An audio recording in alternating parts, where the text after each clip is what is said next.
విల్లుకారుడు అని అంటారు కదా, ఆయన దగ్గర ఏవైనా స్పెషల్ పవర్స్ ఉన్నాయా? ఉదయం పూట ఇల్లు పండుగ వాతావరణంతో కళకళలాడుతోంది. తలుపుకి తోరణాలు, నేలమీద అందమైన ముగ్గులు, ఇంట్లో ప్రతి మూలలో ఆనందం కనిపిస్తోంది. సీత ముగ్గు వేస్తూ చిరునవ్వుతూ ఉంది. రాము మాత్రం పక్కనే కూర్చుని ఫోన్లో గేమ్ ఆడుతున్నాడు. తమ్ముడు, ఫోన్ పక్కన పెట్టి రాములవారి ఫోటోకి పూలు పెట్టొచ్చు కదా, ఈరోజు శ్రీరామనవమి. అక్కా, ప్రతి సంవత్సరం చేసేదే కదా. పానకం తాగుతాం, ప్రసాదం తింటాం, ఇందులో కొత్తేముంది? రాము, పండుగంటే కేవలం తినడం కాదు, మన మూలాలను గుర్తు చేసుకోవడం. ఈరోజు మనం భద్రాద్రి వెళ్ళలేకపోయినా ఇంట్లోనే సీతారామ కళ్యాణం చేసుకుందాం. పిల్లలు, త్వరగా స్నానం చేసి రండి. తాతయ్య మీకోసం ఒక ప్రత్యేకమైన విషయం చెప్తారు.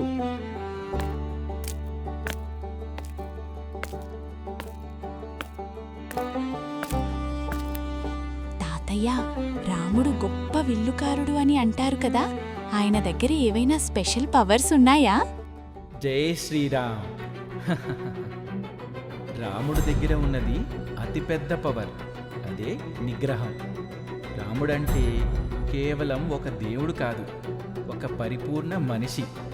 ఆయనను మర్యాదా పురుషోత్తముడు అని అంటారు. మర్యాద అంటే ఏంటి తాతయ్య? అంటే హద్దులు దాటకుండా ఉండటం. కొడుకుగా తండ్రి మాట కోసం రాజ్యాన్ని వదిలాడు. అన్నగా తమ్ముళ్లను ప్రేమించాడు. రాజుగా ప్రజల కోసం తన సుఖాన్ని త్యాగం చేశాడు. ఎన్ని కష్టాలు వచ్చినా తాను నమ్ముకున్న ధర్మాన్ని వదిలిపెట్టలేదు.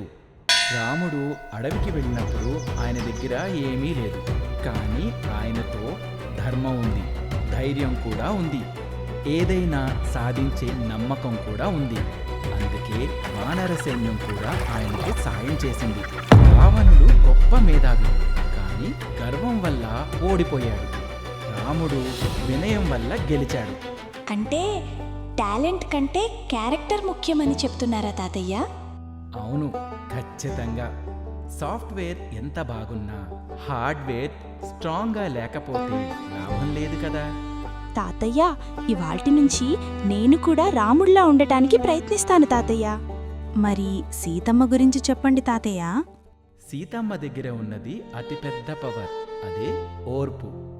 రావణుడు ఎన్ని ఇబ్బందులు పెట్టినా తన రాముడి కోసం ఎదురు చూడటం మానేయలేదు. అయోధ్యలో సుఖంగా ఉండొచ్చు, కానీ తన భర్తతో ఆమె అడవికి వెళ్ళింది. కష్టాల్లో కూడా తోడు ఉండటం, అదే నిజమైన ప్రేమ. రావణుడు అపహరించినా ఆమె తన విలువలను వదిలిపెట్టలేదు. అశోకవనంలో కూడా ధైర్యంగా ఎదురుచూసింది. అంటే సీతమ్మ చాలా స్ట్రాంగ్ కదా తాతయ్య? అవును, సీత బయటికి బలంగా కనిపించడం కంటే మనోబలంతో ఉండడం గొప్ప విశేషం.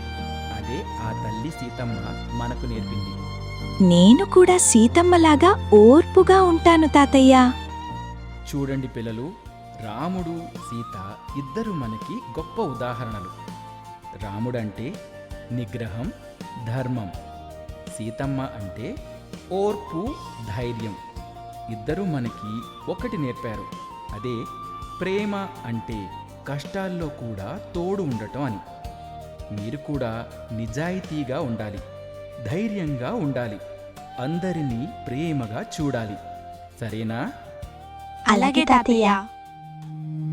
శ్రీరామ్ జయ రామ్ జయ జయ రామ్. అమ్మా, పానకంలో మిరియాలెందుకు వేస్తావు? వేసవి కాలంలో వడదెబ్బ తగలకుండా ఉండటానికి మిరియాలు, బెల్లం నీరు అద్భుతంగా పనిచేస్తాయి. అందుకే మన పెద్దలు పండుగ ప్రసాదాలను, ఆచారాలను ప్రకృతితో కలిసి ముడిపెట్టారు. అంతేకాదు, ఈ పానకం అందరికీ పంచడం అంటే మన దగ్గరున్నది ఇతరులతో పంచుకోవాలనే గొప్ప గుణాన్ని అలవర్చుకోవడం. మేము కూడా అందర్నీ గౌరవిస్తాం. చాలా సంతోషం పిల్లలు. రామాయణం చదవటం అంటే రాముణ్ణి పూజించడం కాదు, రాముడిలా జీవించడం.